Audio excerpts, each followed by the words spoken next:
Hello and happy Sunday, and well, I hope that wherever you are and whatever you're doing, you're having a lovely weekend. It is actually Monday here and it is cold. Yeah. So I'll give you an update on the garden. My wife might kill me because it is absolute chaos back here.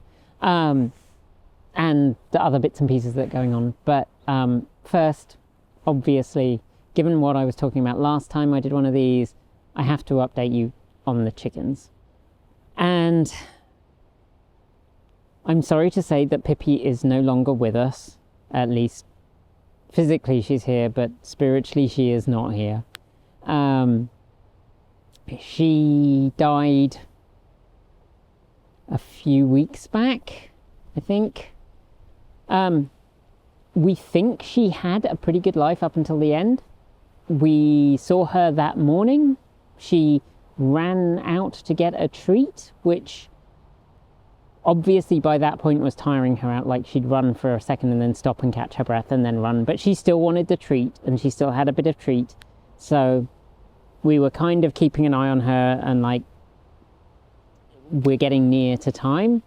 And then that evening I went to check on the chickens on we have a webcam that is currently not working in our chicken coop, but it was working at the time, and I went, oh, there are only 3 chickens. And we came out and we had a look, and she had died. She was sat under what I think is one of her favourite bushes, certainly where she used to go and preen herself. So I guess as a way to go, that seems pretty much as good as you can get for a chicken anyway. And thankfully the other chickens hadn't picked on her, because apparently that is a thing that sometimes chickens will do. So she is now buried, becoming part of the garden. Our other chicken that has been concerning, or was being concerning to us, is Louise, and she seems to be doing okay. She still hasn't filled out her feathers again. She hasn't properly molted and hasn't filled out her feathers again.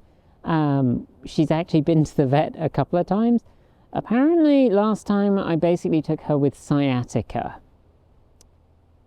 which is a thing that I feel very stupid, being an emergency nurse and taking a chicken to the vet for what is fundamentally a virally caused sciatica. But she had chicken painkillers, and now she seems to be more or less okay again. She's occasionally got a limp, but it's not too bad, and apparently it should just resolve by itself. Maybe she would need steroids, but it doesn't look like that since she seems to be better.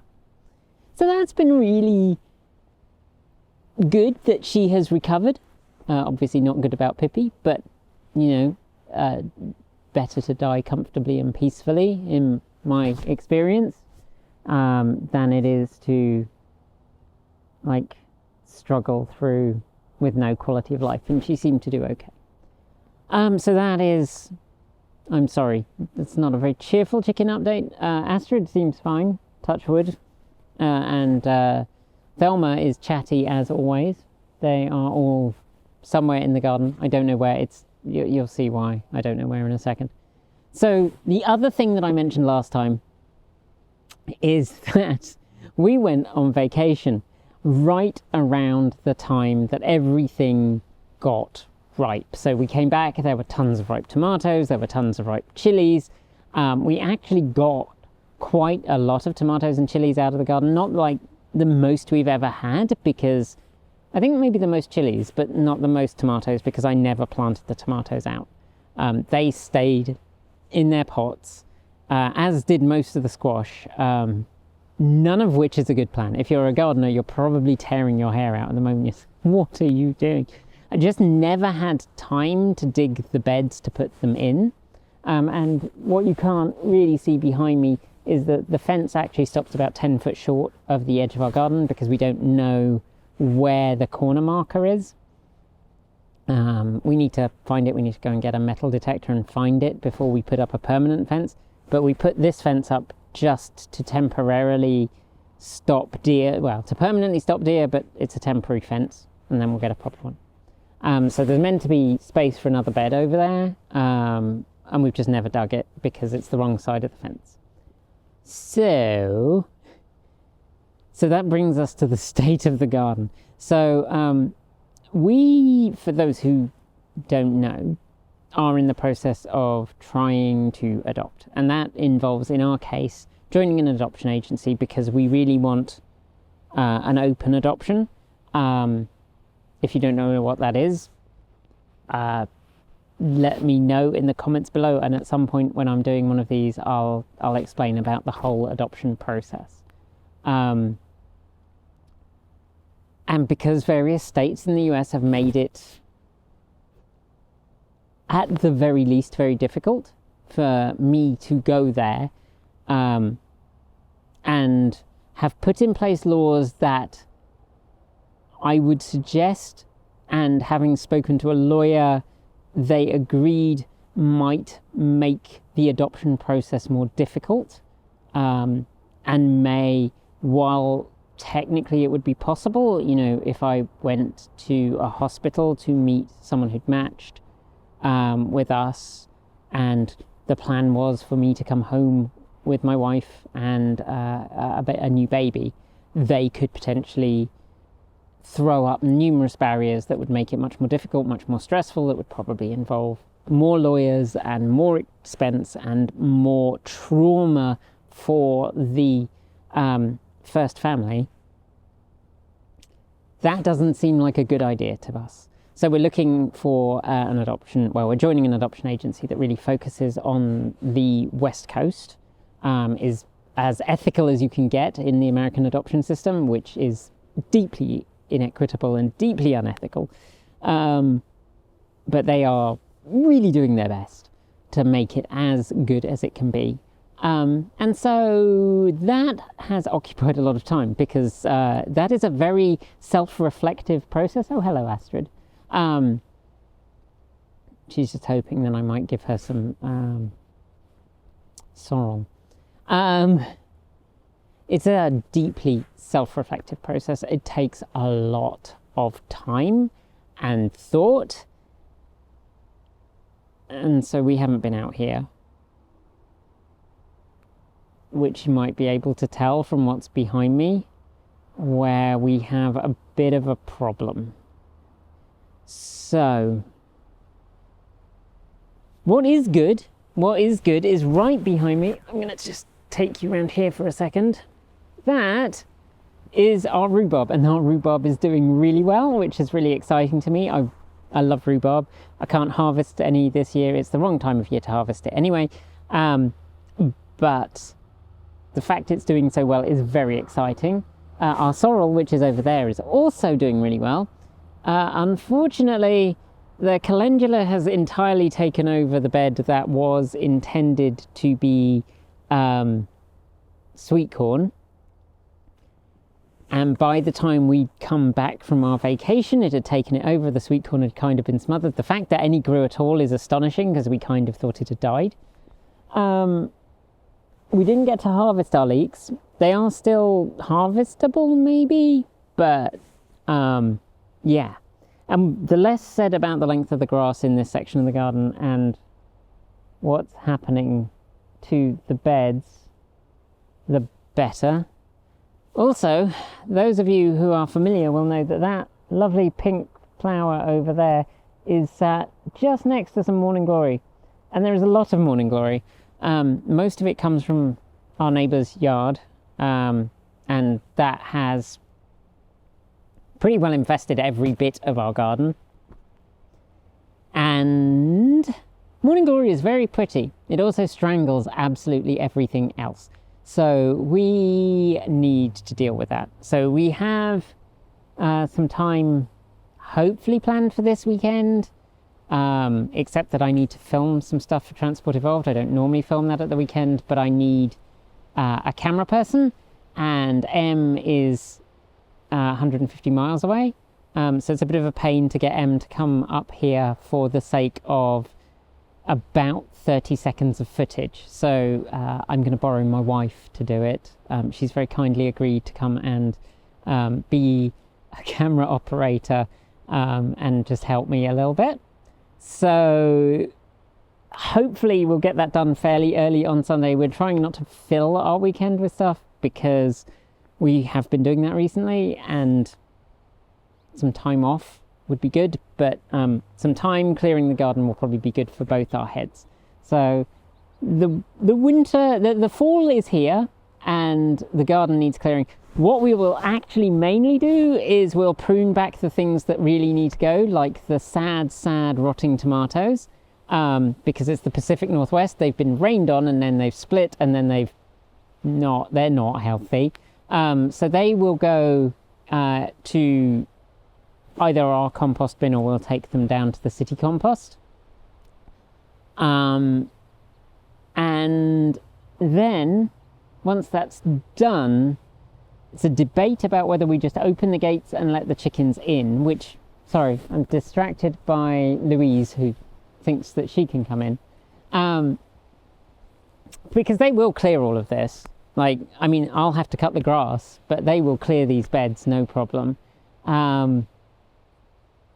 Or whether we actually take the fence down and let them properly roam, which addresses the concern that they might work out they can fly over the fence.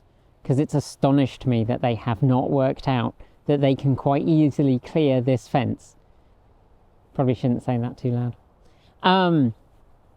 So that is the garden. I'm not going to take you around. I can't in good conscience take you around. It is such a state. I am mortified by it. But yeah. What we did get, though, we got a ton of apples off our apple tree, which were not wormy. The other apple tree is kind of wormy, so we'll not talk about that too much. And over there, I will spin you around for a second. Over there, you can actually see runner beans. And I don't normally get runner beans this time of year, I don't think. Normally ours have died by now, but they're still going strong, so we've been having runner beans and things, and they're very tasty. And somewhere under there are probably some potatoes. We should check, I guess. It's been a bit of a weird year for our garden. Normally we're a bit more together about it, but we've been working on the studio. Catherine's studio is functional. She's been using it for her art classes. Still needs a bit of paint on the trim, but you can kind of see it hiding over there behind the raspberries and the plum tree. So it needs paint on the trim, but there is trim on there, which is really nice. There's one or two pieces of trim missing from the outside. 1, 2, 3. 3 pieces of trim missing from the outside. Also needs a rain gutter, but that's for another day. And I've put up some shelves in the house and I've done some trim, which is currently in the garage. And that has to go in. And then we are so much closer to finishing the house, and I can't wait until the house is finished and I can stop prevaricating about doing the house and not doing anything else because I'm too busy going, well, I should be doing the house. So, yeah. That is where I am at. That is 15 minutes of absolute rambling. So I hope you've enjoyed it. I hope you're having a really good weekend. I'm hoping to have a really good weekend, and the rest of this week is going to be taken up with me. If you have not watched it yet, this is my week for 10, and I'm hoping that everything's gone right and it's gone out and it's live. I can't promise that at the moment because, as I say, it's Monday and there's 4 more days until I finish filming, editing, wrap it, push it to YouTube to go out live on Friday evening, I think, to Patreons, and Saturday for everyone else. So thanks for joining me, and I'll see you soon. Thanks for joining me today, and if you've got thoughts, make sure you leave them below in our Discord chat room, or you can reach out to us on Mastodon. Thanks to the amazing list of people scrolling by on your screen right now. They are some of the more than 1,500 people who help fund this channel through Patreon and YouTube, covering our bills, paying our team, and making sure we can be 100% independent. And a huge thank you to our newest members, Afmoeen, Sean Instazi, Robin Migala, Jason Moore, Logan A. Rossignol, Michael Bramall, Tanya's Enui, David McConnell, Dennis Lyon, James Cardelli, Jason Rissner. Thank you all for joining the TE crew. If you'd like to join them and see your name listed here, just follow the links below. There's a range of different tiers you can sign up to for as little as $1 a month, or if you pay yearly, just under $11 a year. If you'd like to support us with a one-off donation, you'll find links below to make Ko-fi and Bitcoin donations, and we even have an old-fashioned PO box that you can reach us at. Address is down below. And if you're in need of some swag, you'll find our swag store also in the down below. We've got some great content coming up, so make sure you're subscribed on PeerTube or YouTube, and we'll see you soon. We make new videos every Monday, Wednesday, Friday, and Saturday and Sunday. If you want more, the mighty algorithm thinks you'll like this video, but we think this one is also well worth a look. See you soon, and as always, keep evolving!